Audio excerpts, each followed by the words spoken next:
Welcome to my hometown of Jamestown, North Carolina. As usual on my channel, we'll be talking to ghosts, but probably not in the way that you'd expect. Here we focus on grounded, non-sensational psychic mediumship reads, then see how well those reads match up with the history we can find. You'll be invited to make your own reads throughout. Get ready to drop some comments, and we'll all see if we can work to validate each other throughout. I am excited to share with you Jamestown, North Carolina. Similarly to how you let me explore Regalsville where you grew up, we are now here where I grew up so you can make psychic reads. That's me. Just sharing each other's childhood. Yeah. I have instructed you to not look behind you. Okay? So with the understanding of you don't know what's behind you right now, what do you feel? Trains. Trains.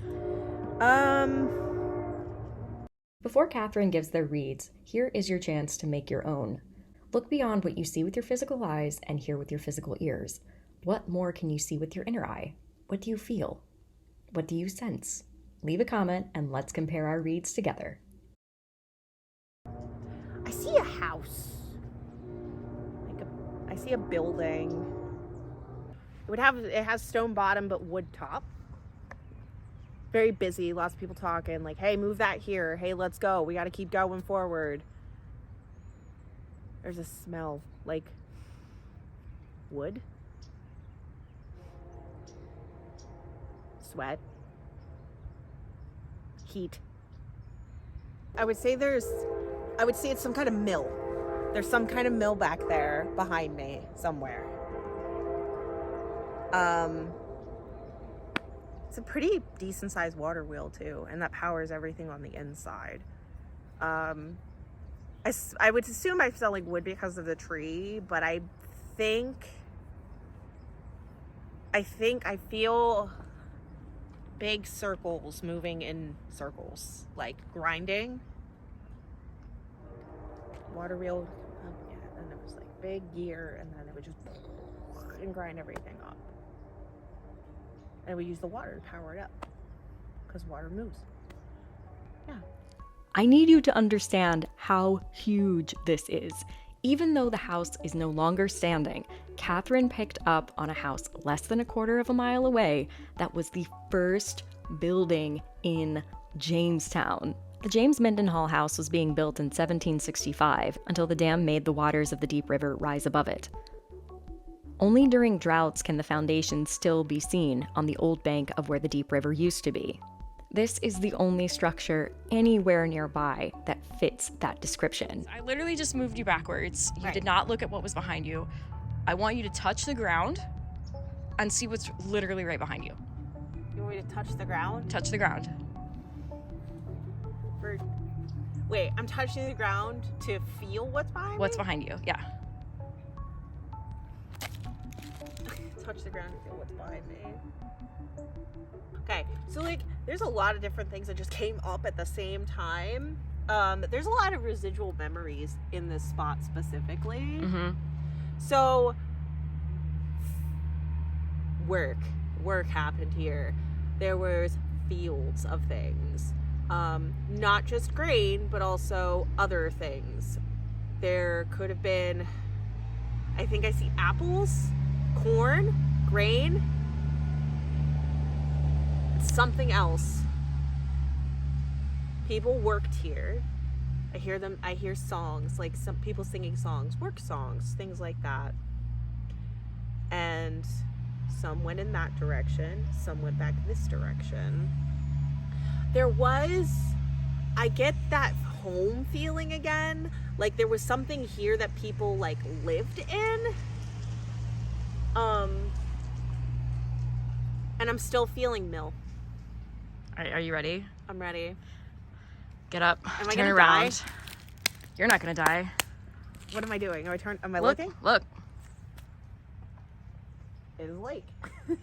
Look right in front of you. I don't know. What do you see? I see a building. Look. You gotta point it out to me, darling. Oh, and Dude. there's a graveyard behind me. I didn't even see the stones. Because they're Quaker stones. They're itty bitty. Oh, see, okay, that makes sense. I was wondering if you pick up on them. The thing is, though, out here, personally, oh, there's also a duck. Oh, hey, I love those ducks and geese. I have never been able to pick up on Quaker graveyards. See, that's what I was wondering. Because they wondering. don't hit like graveyards. Exactly. They feel entirely different. They really do. Which is, I was so curious if you'd pick up on them. For me, they always feel empty. I don't feel a thing. Because they move on. Graveyards, the reason why you can kind of like figure out where a graveyard is, even if you don't have markers, is because there's a lot of energy buildup there in that space. That's not here. Mm-hmm. This isn't here. See, that's what's so fascinating, because I know you can spot a graveyard or a cemetery from a mile away. Yes, I can. That's what's different about Quaker spots. I think it's so fascinating that you weren't picking up on this being a burial ground. Here's the thing with Quaker burial grounds, I think it's part of the practice and how they do things. And I say we because I am also Quaker. It's a part of our belief system to not be heavily attached to the physical. Like, we're here to work, we're here to be in the present, we're here to try and sustain the world and like the earth and care about that sort of thing. Oftentimes with Quakers, there's not this super attachment to the physical body because we're taught regularly to meditate and sit in spirit. So, and I can't speak for everybody, but especially these Quakers here, once they left their physical form, they didn't have any issues figuring out what they wanted to do. So yeah, some of them are from the house that we just visited. Some of them are from the business that we were just at. Here's the thing, they chose to be there. I don't get any feeling of, oh, I'm trapped here, I can't leave this house. Absolutely not. People chose to be there because they care about what they're doing and they see what they're doing as a way to preserve history, preserve their belief systems, and teach that.